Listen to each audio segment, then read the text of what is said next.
All right, bringing to you a very special episode, the fourth episode of Starting Five. All the boys are home for reading week, or at least three of them. So we got the live recording, no more bad, Skype audio for like this one time. My name is Michael. As you probably know if you've listened to all three, the four people that don't do this podcast that have watched all three. Shout out to you. We got other people in the building. Cole, what's up? What's going on? It's Cole Ferrier. Not reporting to you live from T-Dot, but I go to Ryerson in Toronto, and 18 years old. Cole, do you think Shannon Sharpe is falling off as a guy, personality? I don't like how they've not been very interactive on the show lately. They've taken a lot of sick days, not been on. I haven't seen a lot of Joy Taylor in general. Haven't seen a lot of Shannon. Haven't seen a lot of Skip. Very disappointed. But Yeah, well, shout out to all the boys. If you hear this, please give us jobs. Artin, what's up, buddy? Hey, what's going on? Ready? Got a bunch of news. I'm ready to get going. Okay, Artin. Do you think Black Panther's being overhyped? Look, I get everything they're saying about it being like a social phenomenon. That's all great, but as just a movie, it's good. It's not great. It's just a good Marvel movie. I'm gonna go watch it tomorrow. That's good, man. I wish I had the time, but gotta study. All right, so let's get straight to it. We got two big topics today. A bunch of news that Artin's gonna tell us. Then we got a big role player of the week at the end. A little bit of a post All-Star special. Artin, let's go. All right, let's get started. First bit of news, Lakers fined $50,000 because Magic said, I think Giannis is going to bring a championship to Milwaukee one day. Cole, do you think he said enough to warrant that fine? That's just unnecessary at this point. I feel like the media is too looking so close as Magic just because he's a big personality and because he's said some things in the past that warrant this, but Los Angeles, just as a media city, is so big that him as an owner will always get a lot of media hype around anything he says. For example, if someone in Brooklyn said that, they wouldn't get as much flack, for example. So I think it was a little too much of a fine. And the crazy thing about that is he said Milwaukee. He said he think that Giannis will bring Milwaukee a championship. Yeah. So that being said, Mike, what do you think Adam Silver is trying to say with this fine? Well, you have to take into consideration that he's been fined before for tampering with Paul George. So, personally, I think it's ridiculous that they fined him for complimenting a player. But whatever. It might have just been a way to say, shut your mouth, stop talking. But I'm not positive why they really did it. All right. It's not like $50,000 is anything for Magic, anyways. Yeah, but it's not like he's a disease to this league at all. Next. All right. Honestly, I'm just not sure what he did wrong. I guess the point is just don't talk about other players at all, because otherwise he said Milwaukee and he just complimented him. So I guess you really can't say anything, which is kind of messed up. I think it's also a little bit about, when you read articles, it's always one anonymous NBA executive said, he's a great player. Maybe just they want that instead of the direct comments. All right, speaking of the Lakers, it was reported that they're changing their focus from the 2018 free agency to the 2019 free agency. It makes sense. There's been, injuries and LeBron looks like he might want to go to a successful team and stuff like that. Mike, do you think this is a good choice for them? Well, first of all, anytime you can get Klay Thompson, you're making a good choice, But look, the thing about the Lakers right now is that they're too young to really make any sort of to show that they're a good landing spot. It's Ingram's still developing. Kuzma, I think he's hit his ceiling, which might be just a really good sixth man / borderline starter for a championship caliber team. And, we really don't know what Lonzo's going to be like. Personally, I think Lonzo's a future NBA All-Star. I'm not super hyped up about him like other people are. But I really love his game, and I think he's improving every single time I see him. But I still think that if you go 2019, guys like Kawhi and Klay Thompson can be okay, Brandon Ingram looks like a Kevin Durant type player. Lonzo Ball looks like he's going to be an All-Star. Kuzma looks like he knows what his role is. And maybe then it's easier. Another chance is that, look, LeBron is probably either going to go to the Rockets, stay in Cleveland, or go to, maybe like Philadelphia, like just a team where he feels like he can compete. So I think that they're just kind of giving up on that. Paul George, he's happy at OKC, and Cousins is injured, and so in that sense, I think they've just kind of given up. This could also be a ploy for them to be like, we don't care that much if LeBron comes here, to try to make him want to come here. Yeah, I don't know. I think it's a good idea. I think Kawhi and Klay, especially Kawhi because he's only 26 and he'll be 27 next year, they match up a little better with the timeline of the Lakers. But still, I think that maybe the new Spurs news that's come out has also influenced it because they feel like they have a better chance of getting Kawhi. But other than that, I mean, I get it. There's good free agents both ways. Maybe they just feel like they shouldn't put all their eggs in one basket this summer. Cole, we're hearing names like Kawhi Leonard, Klay Thompson. I think Jimmy Butler is also going to be a free agent then. Out of all these names, who do you think has the highest chance of going to the Lakers? If you had to choose one. I would like to say Paul George, only because his parents live there. I'm not too familiar with the ties that all the other players have to LA. Kawhi grew up in LA. Okay, so Klay and Kawhi grew up in LA, so obviously there's ties there. But I think, just like Mike said, the actual team isn't good, and they're like good enough to be go far in the playoffs yet. But I feel like LA as a city is a great place to build your brand as a player with all the media. So I feel like that would be enticing to players, and as well as the large potential contract they could get. Yeah, especially someone like Kawhi, because they have the talent, but they don't really have that kind of media hype. Exactly. Which Kawhi is never, he's quiet, so he kind of needs that more. Yeah. Speaking of the young Lakers, Lonzo Ball had his first autograph signing over the All-Star break. And if you wanted an autograph from your hero Lonzo Ball, you better have $200 ready. Cole, do you think Lonzo Ball is worth $200 for an autograph? Not yet. That's so unnecessary. I don't have much to say on this. It's too much hype around. Just do it for free. Yeah. Just do it for free. Oh my god. Do players usually charge that much? There's no way. I don't know. This is the first time. I didn't even know they charge for autographs in the first place. Yeah. This is the first I've heard. Maybe they do. Because I know Kyrie just gives a pair of his shoes out at the end of each game. At the end of each home Celtics game, he'll just give a pair of his shoes out. Where does the $200 even go? Does he just take the $200? Goes to Triple B. It goes to Triple B.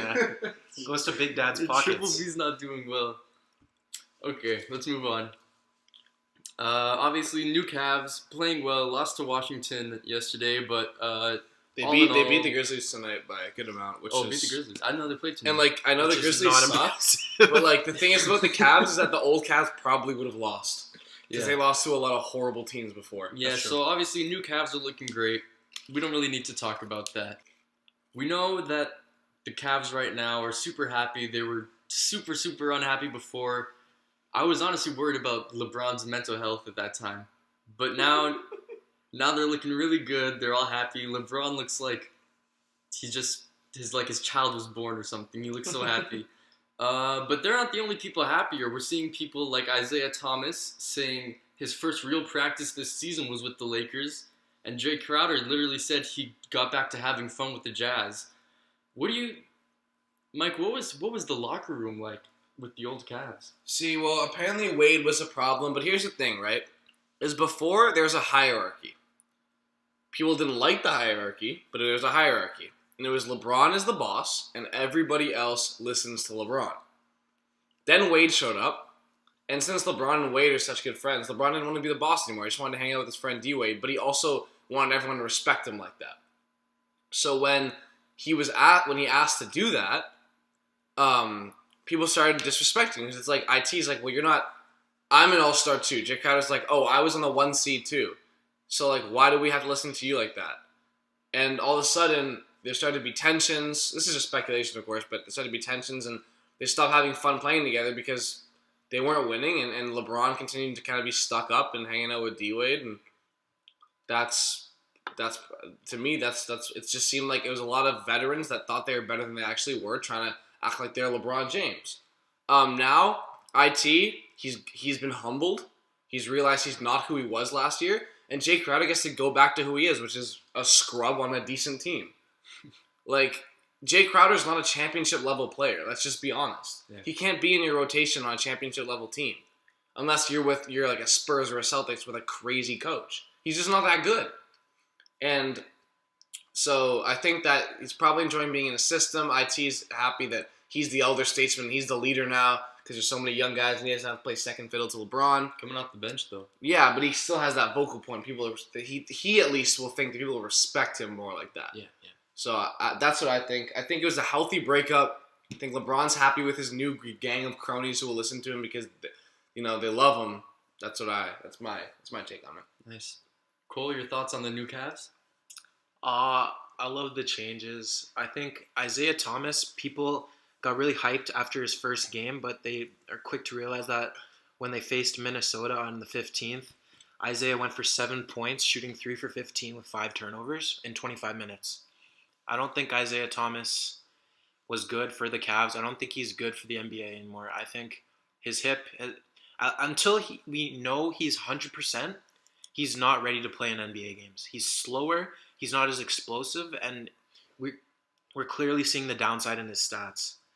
But as far as the changes with the new Cavs, I love it. Jordan Clarkson, so active off the bench, comes in, hits shots, livens everyone up. You see LeBron's face light up every time he hits a three.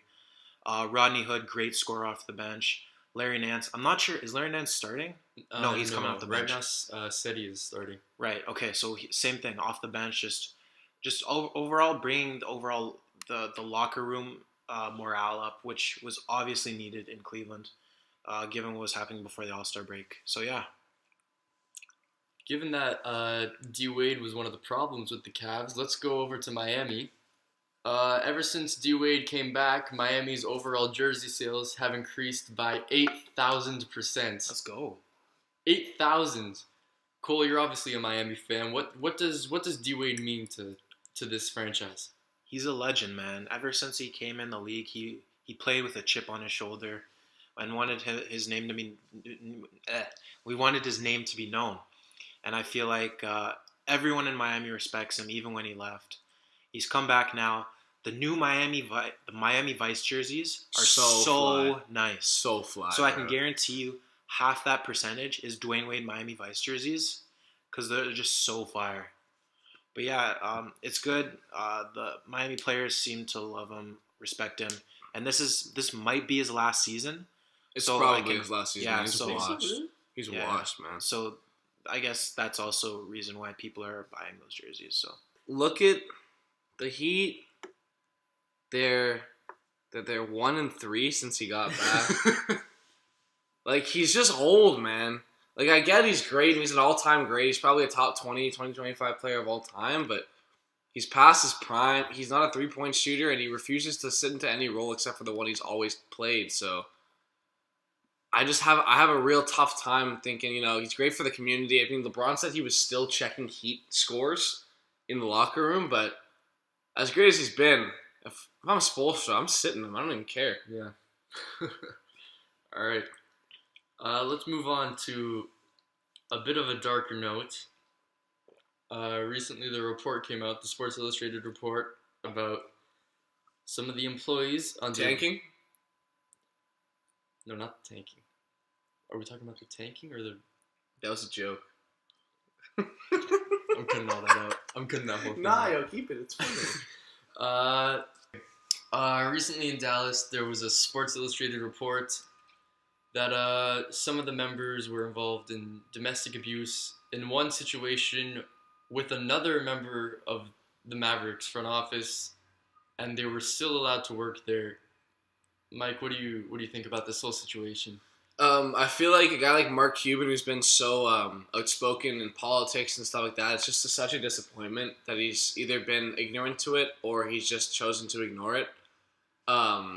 Whether he knew or not, the fact this was going on in like such a public company. Because if you really think about it, the Mavericks are a company. They sell things. They have a commodity, multiple commodities, and if this was Google or Apple, not trying to get too Colin Coward here, but this is Google or Apple and this is happening, they're in shambles. But this is a near $1 billion company, right? Mm-hmm. And it's one that drives even more around because without the Mavericks, you don't have, the restaurants and the vendors around the area don't do as well. And for such a large presence in a large city like Dallas to be doing things like this, to have, a history of domestic violence across, the front offices, it's a stain on the NBA. And it's a stain on Mark Cuban. It's a stain on the Mavericks organization. This is an organization that's been considered to be a class act. Until now, they were incredible at being a model franchise, at building the right way, at drafting and acquiring I don't pieces. know about that. They were good for a decade, and they consistently gave Dirk the right guys, right? And you think an organization like that, who seem to know what they're doing on the basketball front, would know what to do in the human resources front, something as small as that, if they know how to run a giant sports franchise. But unfortunately, it shows that either ignorance is bliss, or the culture of just shut up to women continues. Frankly, it should have been taken care of a lot earlier than when this came out.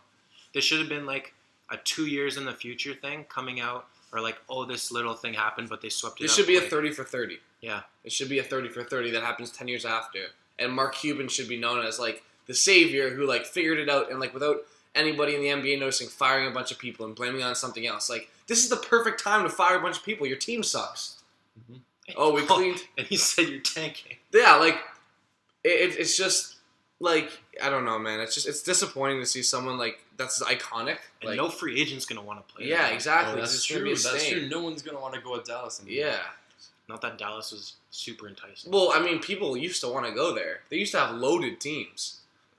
That team, 06 through 2011, they had loaded teams. Even 2012, they were pretty good. I'd say that they were the team that lost to the Heat in 06 was gross. The team that beat the Heat I would say it was the one team finals team that people were okay, shouldn't really be a finals team. Bro, they swept Kobe.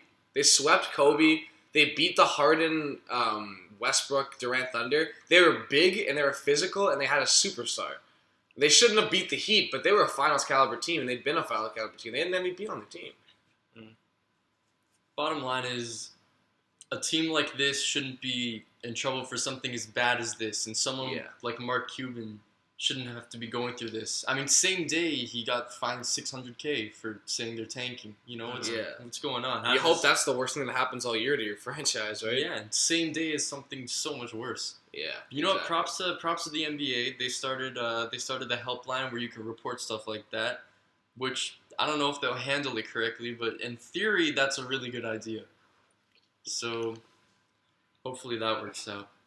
All right, let's move on to something easier to talk about. Yeah, definitely, man. Joakim Noah, probably going to be bought out. He's fighting Hornacek. Yeah. Hornacek stepped up to him, though. Hornacek was yo, he shoved him first, I think. Yeah, but he was not with the bullshit. Should have never been in that situation in the first place. True. He's probably going to be bought out. Apparently, the Warriors, the T-Wolves, and the Thunder are interested. The Wolves. The Timberwolves. The Wolves they're probably just saying the Wolves are interested because Tibbs loves his old players. The Timberwolves, baby. Let's go. I feel like the Warriors, Joakim Noah is the type of guy where, he goes to the Warriors and then he's good again. You think so? He'll just go there and he'll be like JaVale McGee. He'll just pick up a little bit. And he'll get his ring. Well, you know what? JaVale McGee hasn't been great this year. Zaza Pachulia hasn't been great this year. It's been basically David West, and he's 47 years old. So the Thunder is an interesting too, but where do you play him? I could see him as they probably need someone defensive. They have a backup. To make up for they have a back. Yeah, but to me, you could have made a deal and sent a future first or Terrence Ferguson or something, and gotten Avery Bradley. Yeah. So I'm not really sure why they're trying to get a backup for Steven Adams. That's just a extremely worse version of Steven Adams, all the way down to that facial hair, man. I don't know. I mean, I'm not loving it. But personally, I think he should just be out of the league, man. I think he'll go to China. I think he'll just go somewhere. I think he should be out of the league, quite frankly. Cole, do you Do you see him going on one of these teams? Or? He's tall. He can grab a few boards. He'll play like 7 minutes a game, and I think he'll go to the. Excuse me. I think he'll go to the Warriors. Just play 7 minutes, grab a couple of boards, And grab his ring. And get his ring. Yeah, and be out. All right. Yeah, I just don't see much happening with him. I think his we're gonna forget about him pretty soon, I think. People forget, like, 5 years ago, he was, like, a top 5 defender in the league. And I think he won a Defensive Player of the Year one year. Yeah, but now he's bad, so... so whatever. I think he had surgery. People don't understand. It's hard to come back from surgery. Yeah. And be good. Paul George, man, God bless him. It took him a year, but he did come back, and he came back strong. Let's hope Porzingis comes back strong. He had surgery recently. Yeah, and it's definitely hard with a big man. Oh, yeah, he's 7'3". Yeah, and he's not, like, he doesn't look, like, he doesn't fill himself in, which is scary. No. So all the best to him. Moving on, speaking of Porzingis, Knicks legend, Melo. Yeah, don't even disrespect 2013 Knicks Melo when he won the scoring title, bro. That was, remember when he was playing OT against the Bulls and he hit those 2 hezzies? That was gross. With J.R. Smith, Gallinari, all the boys. No, the Gallinari didn't play. It was J.R. Smith. Tyson Chandler was on that team. Was that Amari too? Yeah, Amari was there. That was big time. That was a good team. They took the Heat to 6. Yeah, but that would never happen today. And the reason for that is because Melo says his style of play is a lost art. Well, I mean, look at the guys who played. How Melo played. Melo, how many rings does Melo have? 0. How many rings does Tracy McGrady have? 0. How many rings does Vince Carter have? 0. How many rings does Gilbert Arenas have? How many rings does DeRozan have? DeRozan Literally, play like Melo. Literally, no. I He always played thought ISO. that DeRozan is like a Joe Johnson. Like how many rings does Joe Johnson have? DeRozan gets bare assists. I think Joe Johnson. You have to be absolutely incredible at what Carmelo Anthony does. Like even better than Melo. And you also have to have the perfect team around you to win championships playing like that. There's only 2 guys who have ever won championships playing hero ball. Michael Jordan and Michael Jordan Jr., Kobe Bryant. Because they had perfect teams around them. An all-time great coach. The same coach, by the way. Yeah. Who knew how to coach that hero ball style properly. Everyone else who played that in that era was not good. GM. I don't even think... Also an excellent GM. Yeah. In Denver, I don't even think Melo really played like that. I think he was more run and gun. Melo, because that's what he was athletic and he was a great rebounder. And but man, think about the team that Kobe had, right? He was Kobe and Shaq. Let's take that out of the way because that was more of a Shaq's team. Rick Fox. Yeah, but hey, what was they called? They called him Big Sexy or something. Jeremy Lin. Yeah. No, but think about who Kobe had that second run. Pau Gasol doesn't need the ball all the time. Good finisher, good defender. 20 and 12 guy. Bynum, rim protector. Lamar Odom, secondary creator. Basically a bad version of Ben Simmons. Crackhead. Later on in his career, he took up crackheadness. Derek Fisher, shooter, doesn't need the ball. Perfect team built around Kobe. Kobe's amazing. Top 10 player ever. He goes and he does it. But other than that, was Tim Duncan a hero ball player? No. Is LeBron a hero ball player? Nope. D Wade was, but he's less of a hero ball player because he was more of just I take the ball and I run past everybody type guy, you know? Yeah. He had to adapt. Hakeem, none of the big guys like that other than Wilt Chamberlain. He didn't win anything. Bird and Magic, neither of those guys were hero ball players. Although if you needed a bucket, they could get it. It doesn't work. Yeah. Melo, you never make it to the finals. Sorry, bro. It's not. It's great that you can do 2 dribbles, pump fake, mid range. It's beautiful to watch. It's not a lost art. It's just street ball. No, it's a lost art because the NBA has evolved. It's more about the 3 ball. Let's pass. Let's cut. Let's move the ball. Let's get things going. But I wouldn't call it an art. Oh, it's an art. It's an art. Yeah. The ability to literally have 20 moves is impossible almost unless you dedicate your whole life to it. The fact that Melo can get the ball, and if he's not doubled, he has a million ways to score is incredible. It's just not a winning formula most of the time because you stop the ball, and if you're not a great defender, you're only impacting the game in one way. And when your shot's not hitting, you're done. You have nothing else to it. I like Melo right now. I like catch and shoot Melo. Shout out to Denver Melo, 2009 Melo, 25 and 9. Oh, so gross. 06 with AI? Yeah, it was gross. That didn't even work, but that team on NBA Live was not fair. Okay. I run that team so much. Yeah, it was crazy. Kenyon Martin. All right, no, hold on. Let's do a little appreciation. 2K, Ronnie, if you're listening, we need the 09 Nuggets. Chauncey Billups, Melo, Kenyon Martin, Nene, JR, Dante Jones, bro. Birdman. No, the 06 one has AI and JR. Yeah, but that was like rookie, I think, JR. But this is like when this was 6th man of the year, JR, I think. Ooh. And then you got like J.R. Smith, you got like Kenyon Martin when Nene was really good, Birdman. Like, it's the perfect 2K team. That team right now would be like better than it would be as good if not better than the Rockets. They would be so good. Denver is kind of nasty. Yeah, it's nice. Lever. We need Fat Lever, bro. I've never heard of him until 2K. Don't even, bro. 2K, if you're listening, we need the 09 historic Nuggets. If real ones remember that incredible team, man. Rachel Demita. She's sick, man. She was so good. Okay, keep going. Okay. Well, we talked about this a lot last episode. We had a big discussion on this. Anthony Davis has come out, said he's committed to the Pelicans. Stupid. He does not plan on asking for a trade. Well, you say stupid. Do you think loyalty is stupid? I think loyalty to a franchise that has done nothing for you up to this point is stupid. Like, look, getting DeMarcus Cousins was great, but your team isn't built properly around him. And now he's hurt. Like, he's never going to be back to the same. With torn Achilles is insane. Like, that's one of the worst injuries you can have, and especially for a guy who's like 300 pounds. So look, you're going to have a overpaid Drew Holiday, and a really like a watered down DeMarcus Cousins. Now here's the thing: if the Pelicans want to prove that they really care about Anthony Davis, you know who's unhappy? Kawhi Leonard, John Wall, his Kentucky brother, Drew Holiday, and a 1st round pick. Maybe give him like some salary balancers, take a bad salary back. John Wall, DeMarcus Cousins, no matter how bad he is, and Anthony Davis. That's a team that can challenge anyone. Because I still believe, he said that they thought they could win the championship. I don't think they can win the championship. I think they could have beaten anybody but the Warriors in the Western Conference. Because when they were clicking, you couldn't beat them. When Drew Holiday and Etuan Moore and those guys were hitting their shots and Cousins and Davis doing their thing, they were a top 5 team in the league. And so I loved watching them. It's really sad because they were really coming together. I thought they were going to make a real run in the playoffs, but I'm not so sure now. And I think that if he was smart, go and say, look, Boston, they got a great coach. They got a top 10 player. They'll give you 2 All-Stars, Horford and Hayward, and a pick.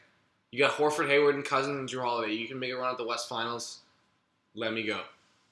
And then see what happens from there. Cole, do you think the Pelicans would still trade Anthony Davis despite this if a team gave the right offer?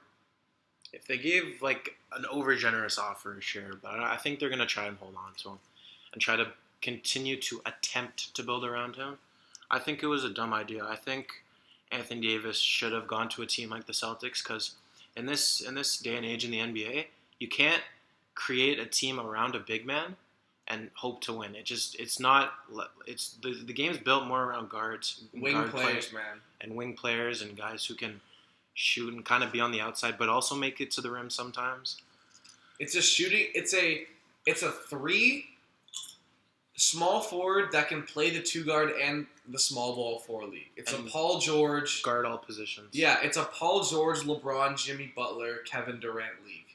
It's not an Anthony Davis league anymore. Even though I think if Anthony Davis is your second best player, you are a championship. Yeah, if you put him with Kyrie and you have Jason Tatum who can guard many positions, and he's a great 3-point shooter who can guard many positions. To me, Anthony Davis with a 3rd-year Jaylen Brown, a 4th-year Jaylen Brown, and a 3rd-year Jason Tatum, and a 28-year-old Kyrie. I think they're the same age, or I think Anthony Davis is a year younger.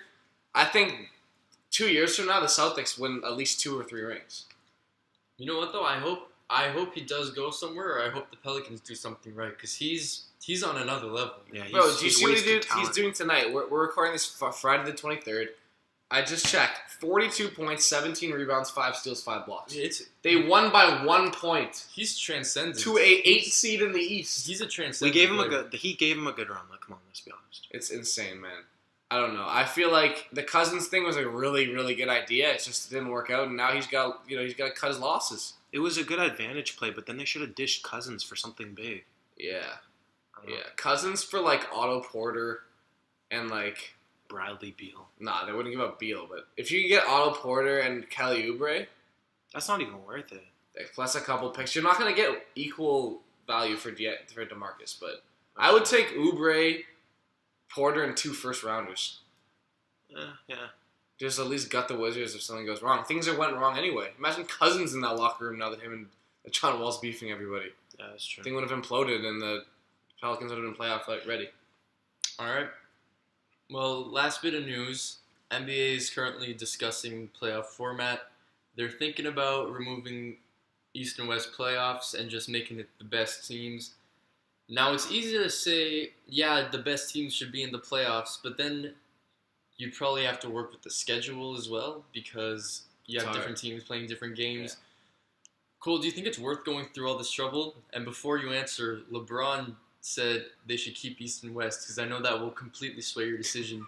No, I think they should keep the way it is. It doesn't make any sense. First of all, it would end. I believe the way it is set up right now. I went through it earlier, and I believe it would be still Cleveland and Warriors in the finals if it was right now. Obviously, things can change, but first of all, there's time differences, time zones, different channels of TV when players are going to different cities. Yeah, like usually one network does get East and one network gets West. And then there's time zone differences, and you can't have players going all across the states every time they gotta play. Because they can do that for 4 series. Like the finals is different, but imagine 4 series of going at different times. Yeah, they're gonna be bushed, and interconference games are actually like a pretty big thing in the NBA. Like not as much as they could have. Like Or like the MLB used to be when they had like one exactly. a month. Or But, a week or whatever. Doing this would just ruin interconference games. Like there wouldn't even be a point to conferences. Yeah, I mean, for me, I'd love to see it, but if you really look at the top 16, it's like I think the only difference would be they might be like a couple of first round upsets, but like the top 8 are gonna be the top 8, and then like okay, let's say Cleveland play like the Golden State, they play the 8th seed. Let's say the 8th seed's Boston. They beat Boston in 5 games, right? The 4 seed Cleveland, they play the 5 seed the Raptors. The Cleveland sweeps the Raptors. Like the 3 seed Spurs play the 6 seed Timberwolves. That's going to be a good series in the West this year. It's going to be a good series in that year. Then 2 and 7. Let's say it's Rockets.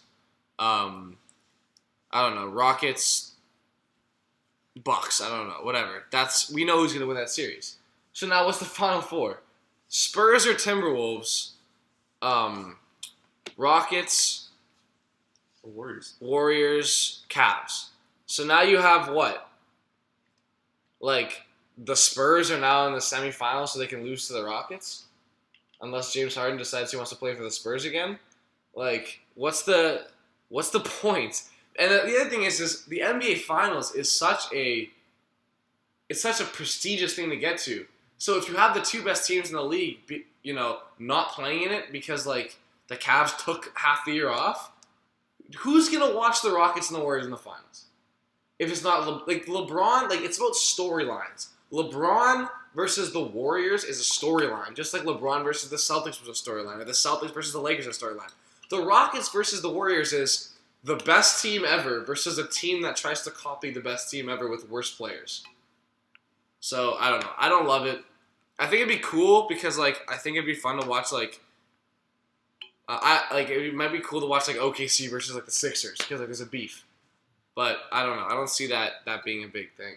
And I think another thing that matters a lot is proximity to fans, right? Yeah. You don't want to have 7 West teams and 1 East team, right? Because then who are the people in the East going to watch? You're not going to, fly to the other side of the country and watch a game. Yeah. So you want to. Yeah, there's always there's always teams, not teams. There's always fans from other teams in different games, especially if it's Detroit, Cleveland. Yeah, you want to have involvement, all over. Yeah, exactly.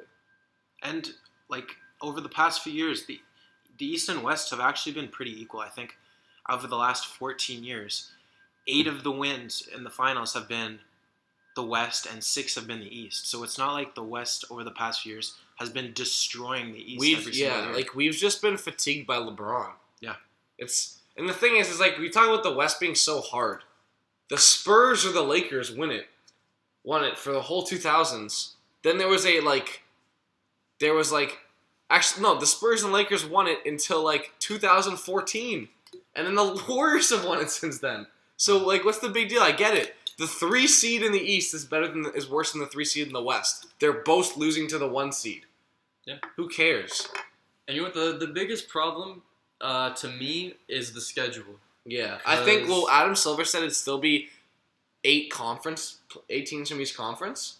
So the conferences would still be this in play, but then they'd all mix it up for the playoff series. Oh, so you'd seed it differently. Yeah, you'd seed it differently. You take the same teams. Yeah.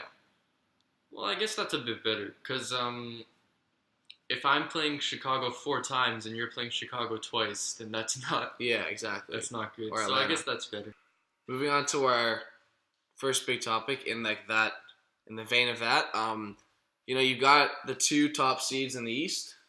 I mean the West, sorry. The Western Conference. The 2 top seeds are pretty much locked. You got Houston with, MVP, James Harden, Chris Paul. He's trying to get to that first finals, the first conference finals.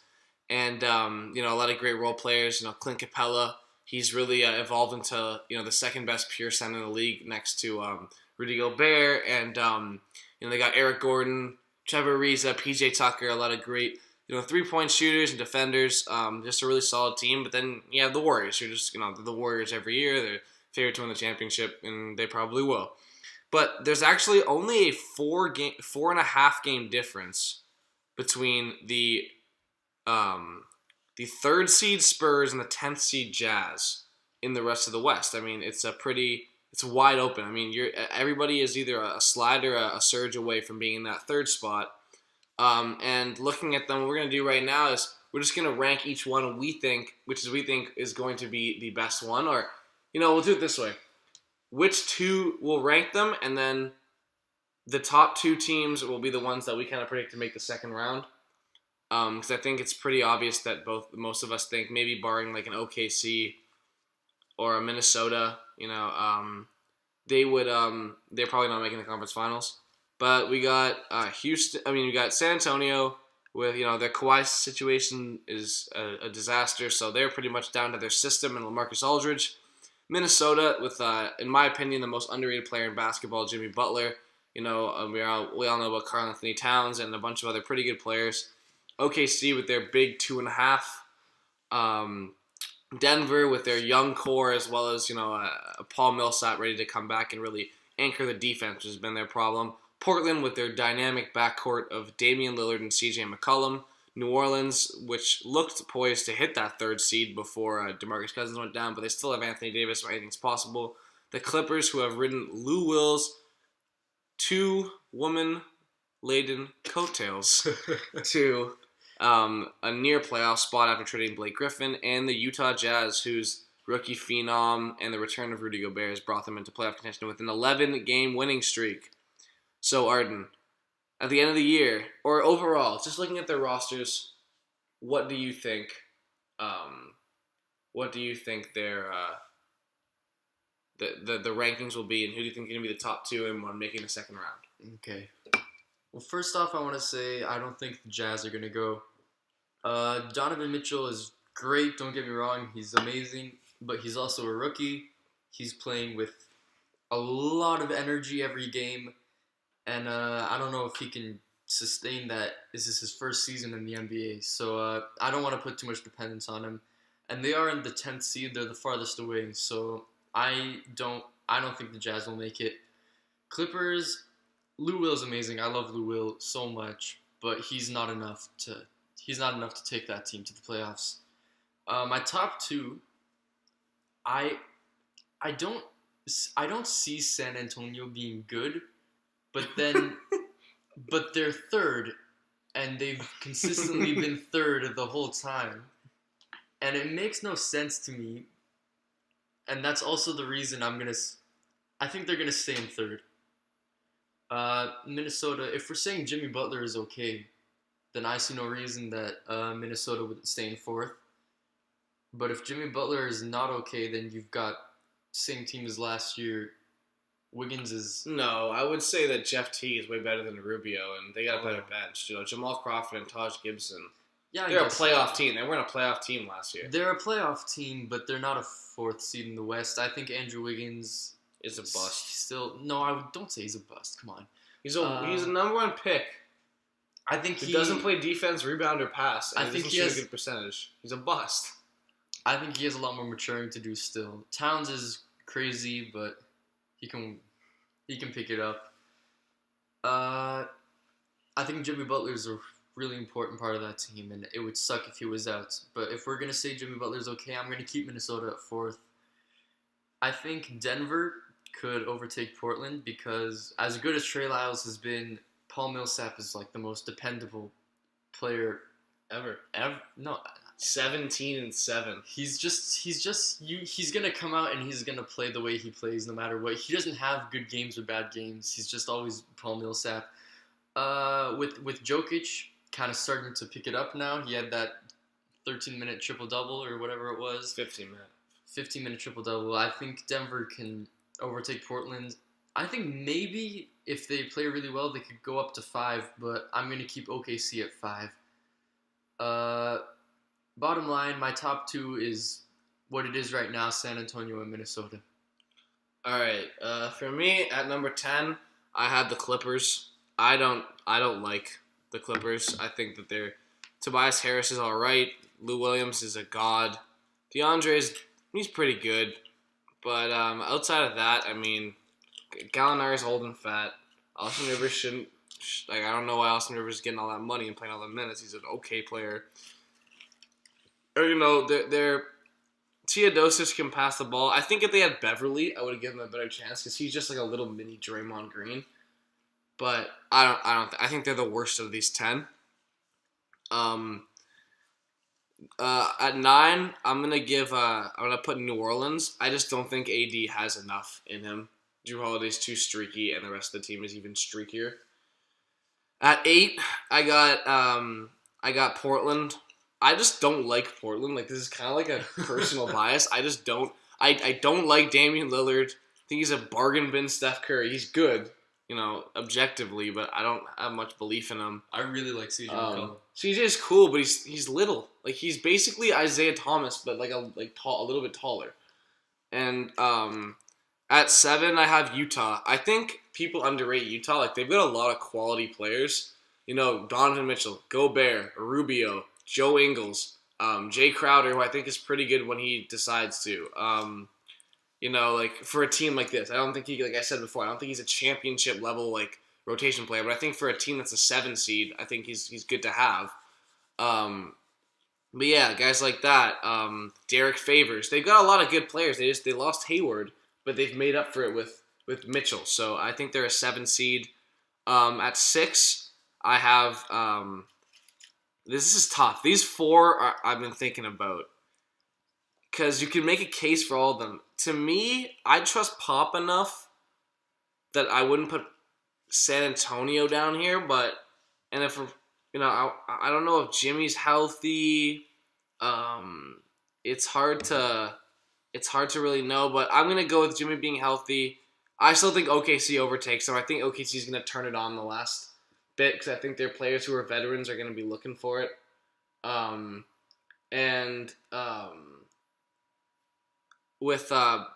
So I think I'm gonna go with Denver at 6, maybe. I love Denver. I'm a big Denver guy. I love Gary Harris. I love Jokic. I think he's great, and I love me some Jamal Murray. He to me is like the heir apparent to Lou Williams. So I'm a big fan, and unfortunately though, I think they're a little bit too young, even with Paul Millsap. I'm still baffled by why they gave Paul Millsap $90 million over 3 years. It makes no sense to me. But yeah, I'm a big believer in them. But I think they're a couple years away from really being like a Western Conference Finals type contender. So I'm gonna go. Give me Denver 6, Minnesota 5, San Antonio 3, and OKC 4. Yeah, I don't know. I think I'm maybe placing a little too much faith in Popovich, but I can't doubt someone who's been consistently innovative for 20 years now. I mean, he's always been one step ahead, and I'm sure he'll figure out something to do with Kawhi. Maybe he'll just get LeBron on the phone and say, hey, man, you better get your ass back in the gym because I'm coming, and if you're not there, I'm going to be pissed off. I don't know. Before we continue, Jimmy Butler's X-rays came back negative. Well, if that's true, then Denver's a 5, and Minnesota's somewhere from 6 to 8. But he's still going to do an MRI on Saturday. You never know. Okay. So. All right, cool. Let's assume Jimmy Butler's healthy. What do you got? I see if Jimmy Butler's healthy, I see Timberwolves at 3, Spurs at 4, Thunder at 5, Nuggets at 6, Trailblazers at 7, and then I see Clips at 8.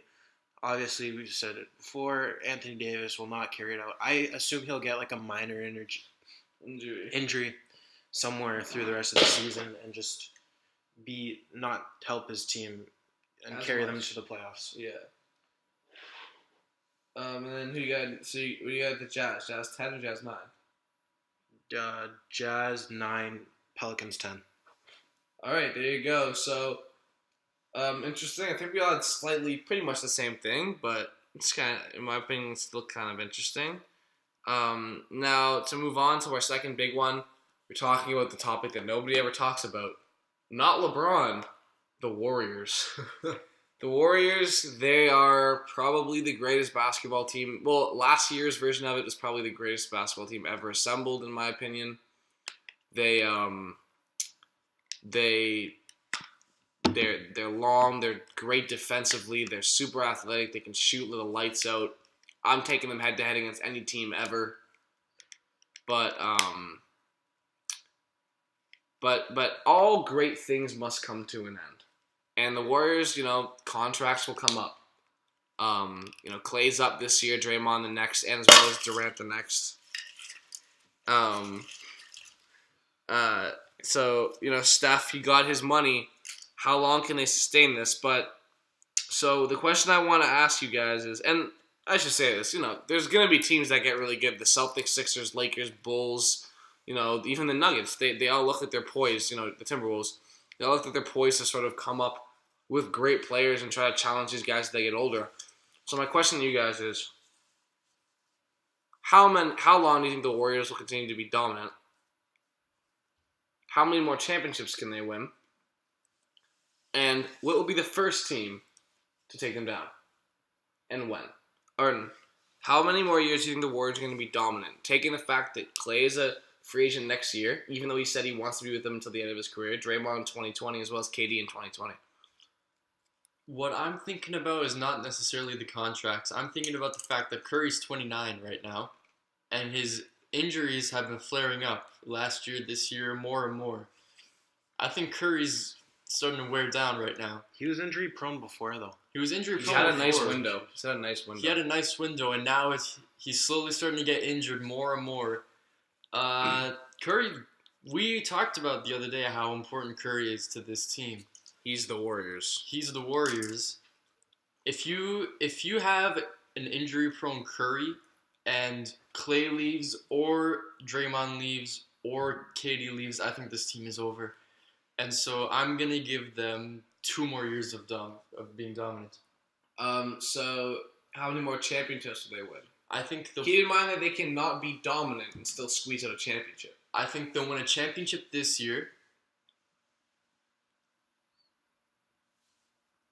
I think they got to win this year, and then the year after, if any of them leave, they lose to whatever team LeBron's on. LeBron's gonna be 35 though. I don't know if they're gonna whatever team LeBron's on. You know what? I wanted to say I don't know if they're gonna win next year, but I also don't think any other team's gonna be on that level. Even if LeBron goes somewhere other than the Spurs and Kawhi stays or whatever, I don't think that's happening. So I'm going to give it to the Warriors. After that, I don't think they have any more. So you got 2 more rings. So I've got 2 more rings for the Warriors. Okay. Who will they lose to and when? So 2 years from now, who are they going to lose to? If you say the Raptors, I'm shutting the podcast off.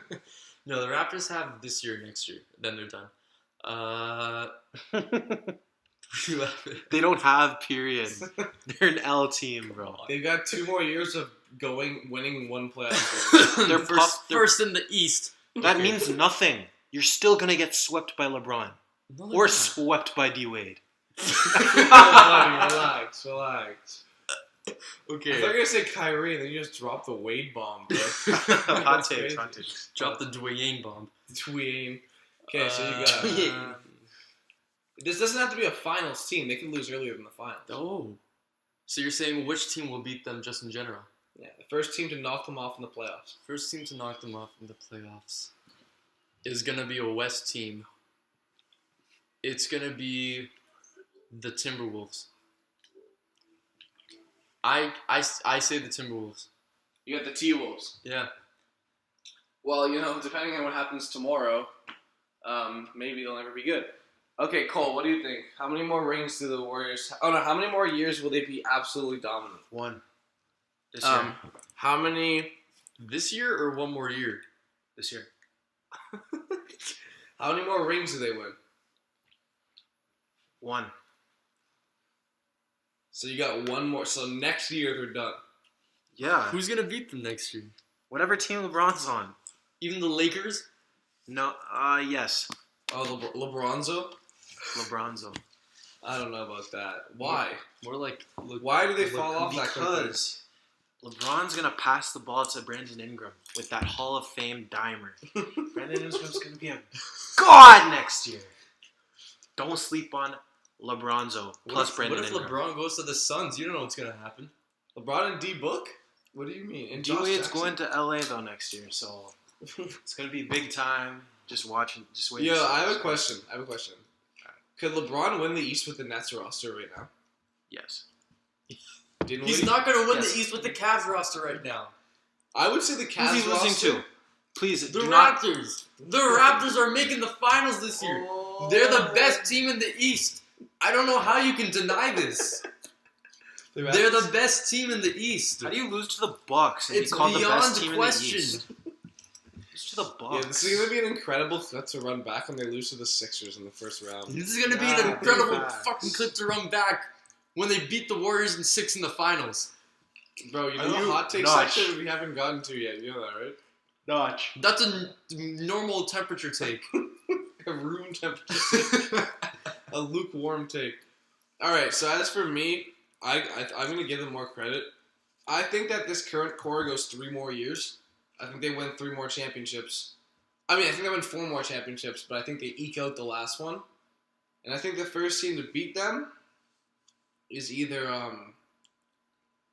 the Bucks, the Sixers, or the Celtics. I think they make the West Finals 5 years in a row. 8 years in a row. I think they LeBron it. I think they dominate the West for the next... I don't think the Bucks will ever make the finals. Why? I just don't see it happening. I think that there will be a window of 1 or 2 years where the East... Maybe 1. Because I feel like by the time the Bucks will get where they need to be, I feel like the Sixers will already be there, or another team will already be there. Yeah, but you also... You have to remember the future. Like, what if the Bucks get somebody? What if Jabari turned into the player he's supposed to be, which is 20... Like, Melo, basically. He's not coming. And how do you... Like, if LeBron can carry that weak-ass 2007 Cavs team to the finals, I think Giannis can carry a pretty decent... Like, they got Middleton, Bledsoe, Jabari. Like, they got a squad. It's just the fact that LeBron's there. That's true. And, like, I don't know. The Sixers are great, but I think if there's one team that can... I think a very interesting matchup is 3 years from now is prime Giannis versus Ben Simmons entering his prime. Can Giannis shut down Ben Simmons and vice versa? Mm-hmm. So I think the Bucks will win a ring. I think Giannis is gonna get a ring. I don't know how many, maybe not more than 1, but I think he's good enough to carry a team to the finals. His jumper's improving.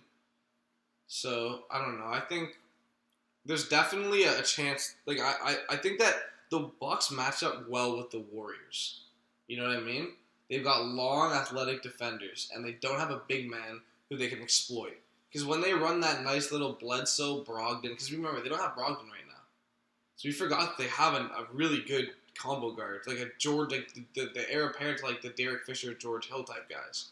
So like, you know, we got You got the Bledsoe, Brogdon, Middleton, Jabari, Giannis lineup can combat the Clay, Steph, Iguodala, or whoever's in Iguodala's place, probably Jordan Bell, Durant, Draymond lineup, in my opinion. The problem with the Bucks for me is that they'll beat the Raptors today in a crazy, clutch overtime win, and then lose by 15 to the Suns the next day. Yeah, but a lot of young teams are like that. And I feel like when your best player is 23, you can't really expect him to be. I mean, he doesn't know how to win yet. Yeah, he's learning. He's in the current process of learning how to become a championship level player. And every year he gets closer. I bet you this year they'll probably go either 7 with a really good team or make the second round. Then next year maybe they're a conference finals team. And maybe once he actually learns how to shoot. Yeah, the basketball. That's the thing. That's why Jason Terry's on the roster. Jason Terry's been to 2 finals. He's won 1. There's a reason that veterans are on a squad. They teach the young guys how to win. And to me, Giannis, who his mid-range game is improving, and I don't think he'll ever have a true three-point shot. But look, if you have to guard him from 18 feet, it'll be like LeBron in 2012. LeBron didn't have a 3 till the 2013 season, but that 2012 season, Durant could not hold him because he had to play him sort of honest, and LeBron could get by him and, get rid of that wiry frame and dunk the ball every time. Took him in the post, all that stuff, because he had to be at least semi-honest with him. What Giannis's peak to me is 2012 LeBron, which is not as good as 2013, 14, 15, 16 LeBron, but it's still MVP caliber. I know who won the MVP in 2012. Did LeBron win the MVP in 2012? No. D-Rose. No, D-Rose won in 2011. Then it was LeBron. Was it? Who won it? Oh yeah, it was because it was D-Rose, LeBron, KD. Steve Nash. Steph. Yeah, okay. So yeah. Yeah, so think about that. If your peak is MVP LeBron, just without a 3-pointer, you tell me you can't make the finals? MVP LeBron won a championship. He had, still prime D-Wade, but I still think the Bucks are that good. I think Giannis is that good. I mean, when you're gifted with that ability and you have that mentality, it's hard not to be great. So you think the Bucks are the first team to knock off the Warriors? I think the Bucks. I think if Markelle Fultz figures it out and becomes what he should be, which is Damian Lillard Jr. I said I didn't like Damian Lillard, but he's a good player. I mean, you got a team with Hakeem, Magic, and Damian Lillard. That team beats an old Warriors team, right? Covington's always going to be a decent 3-point shooter and defender. Saric is coming into his own as a 6th man, and he could definitely go get you 20 on certain nights. JJ Redick wants to re-sign for the minimum, and he can shoot the ball till he's 50. Look at Kyle Korver. So, he's 38 and he's still playing quality minutes. I think that they're just as good. I think the Celtics, Tatum and Brown are special, especially if they get Anthony Davis. Hayward's coming back, and I think Hayward's going to ease nicely into that nice little Iguodala role where he comes off the bench and just does everything. And Brad Stevens, you know what Brad Stevens said? He wants to run a lineup. Hayward, Morris, Horford, Tice, and Monroe. That actually is the future of the NBA. That he said he wants Hayward to run point in that lineup. That's ridiculous. So they'll be fine. They've got so many interesting guys. I think those 3 teams will have some incredible games within the next thing. I think the Bulls are they won't be as good, but look, Levine, Dunn, Bobby Portis had 40 last night, or 38. But yeah. Levine, Dunn, Bobby Portis, Markkanen. That's a playoff team for 5 years already, and then that's a very average team. Yeah, but then they're gonna get a top 5 pick. Are they? Yeah, because they're horrible. They're 3-20 against the West. Yeah, they're gonna be if let's say they get Michael Porter Jr. and Michael Porter Jr. turns out what he's supposed to be. They wouldn't need him, would they? Yeah, because they don't have a small forward. Oh, that's true. So you have to have a lineup of Chris Dunn, who's going to be a good NBA point guard. You have Zach LaVine, who's going to be possibly a top 5 NBA shooting guard. You watch him play and it's a future All-Star. You got Bobby Portis at wherever center, who's just a bruiser. He can shoot jump shots and he'll literally punch you in the face if you bother him. So everyone has to have one of those. And you got Markkanen, who's he's not as good as Porzingis, but he's Porzingis a dirt light. type. Yeah, basically. He's going to be an all-star, and then you have Michael Porter Jr. You have 3 all-stars on that team. So, to me, that's another team that could be good. They're not going to beat the Warriors, but those 4 teams in the East, if they play their chips right, are going to be incredible for like a long. Like they're going to be. It's going to be a good East. Like the tide will finally switch. There's finally decent organizations in the East. So that's what I think. But my point is, Curry is getting injured. Mm-hmm. You can't afford Clay unless he takes a huge discount. 2 years, this is going to be a different Warriors team. All right, you've got a Jimmy Butler who won't be old yet. You've got Towns who'll be approaching his prime, and he's already ridiculous. You've got Wiggins who has time to mature, plus time for Tibbs to teach them defense. You don't think that's a team which in 2 years can beat the Warriors in the playoffs? I think you didn't name one guy. Who? Kevin Durant. Like you're acting like KD's on the team. I'm not a huge KD fan, but they still have like Jimmy Butler will have to go up against KD for 7 games. Durant wins that matchup. Towns and Draymond. Draymond will always be quality, and he'll probably be the one to take less money because he'll be the worst. He's already regressing a little bit. And he'll come back and be great in the playoffs, but he can't handle a full level season. Like he's shooting 29% from 3 this year. He looks slower on defense, but when he turns it on in the playoffs, he'll be able to bother Towns as good as anyone can bother him outside of Embiid. Like to me, 3 years from now, 4 years from now, I think they're better. But 2 years, like Curry's 31, Durant's 32, Clay's 31, Draymond's 32. That's like the last year where they'll, to me, 3 years from now or 2 years from now, where they'll be like dominant. And you can't remember that they're still gonna beat the Warriors. They're still gonna run off a system where people aren't gonna don't fatigue that much. And Kerr was in the Spurs system as a coach and as a player. He knows how to rest guys. He knows how to manage minutes. So to me, that's why I see them as a team that isn't gonna go away 2 years. I think they get minimum 4 rings. As a franchise, Durant gets 3, but that's my thought. But I think after this year, they definitely will get more vulnerable because it's hard to go to 5 finals in a row. It's 500 game seasons. They're gonna have to start seriously managing stuff. I mean, even Tim Duncan, who in my opinion is like a top 6 guy, he never won a back-to-back championship. So yeah. All right, to end it off, I'm gonna talk about a role player of the week, Mr. Joseph Ingles, who would be the MVP of the league of guys that don't look like they should be in the NBA. I mean, look at the guy's face, man. He's going to do my accounting. Yeah, man. That guy, he looks like he sells tickets outside the game to buy weed. Anyway, his nickname, I'm looking at his nickname right now, Slow Mo Joe. Like, they're just admitting that he's... So, this year, he's averaging 11 points, 4 rebounds, 4 assists on 46% shooting, 45% from 3. Incredible stuff. Not crazy stats, but, for a team that's surging like the Jazz, it's great to have a 3-and-D guy like that. Artin, what do you think about Joe Ingles? I think Joe Ingles, when you have someone like Donovan Mitchell who can just run and jump, when you have someone like Joe Ingles that's what he does. He runs and he jumps. If you have an athlete that can run and jump, you need a non-athlete. When you have Joe Ingles on the perimeter, he just helps the whole team out. They can't close in on him because he's shooting 45% from 3, which is insane. It's ridiculous. And he's someone like that can benefit any team, especially in this NBA when you need the 3-point shot. So I think he's just a good player, and Utah are lucky to have him. Cole, what do you think about Joe Ingles? He has great tenacity. He works hard. Good for him. For a guy who certainly does not look like he should be playing in the NBA. He does a good job.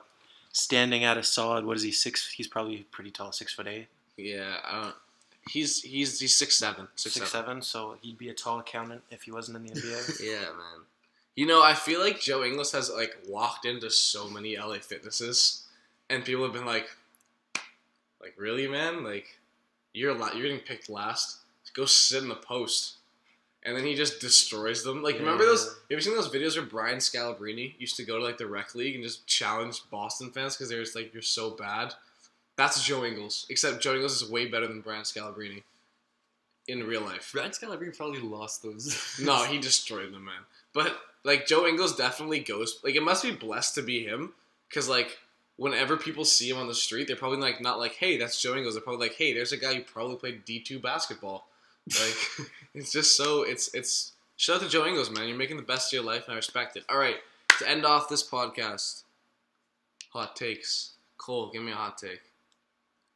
Don't sleep on the Miami Heat. Don't laugh at the Miami Heat. We're in a bad stretch right now. We're just getting used to having D-Wade back in the lineup. Big name back in Miami, bringing his talents back to South Beach. You already know what's going on. So would you say that's less of a hot take and more of a heat take? I can't believe you stole my joke. I can't believe you stole my joke. All right, my hot take for the week is that in the playoffs, Rodney Hood will have a 40-point game. Just any game in the playoffs. Because he's good in the hood. My hot take of the week, in the playoffs... is the Raptors will win one playoff game. In the playoffs... oh, that's a crazy At hot home take against the because Miami they're going to Heat. make it to the finals. At home against the Miami Heat, and then we 4-0 them. Do you remember when they played the Heat in the playoffs and Lowry like hit a buzzer beater at the thing, and then like people forgot he scored like 5 points in the game? Oh yeah, he had an awful game. Terrible. He had a horrible game.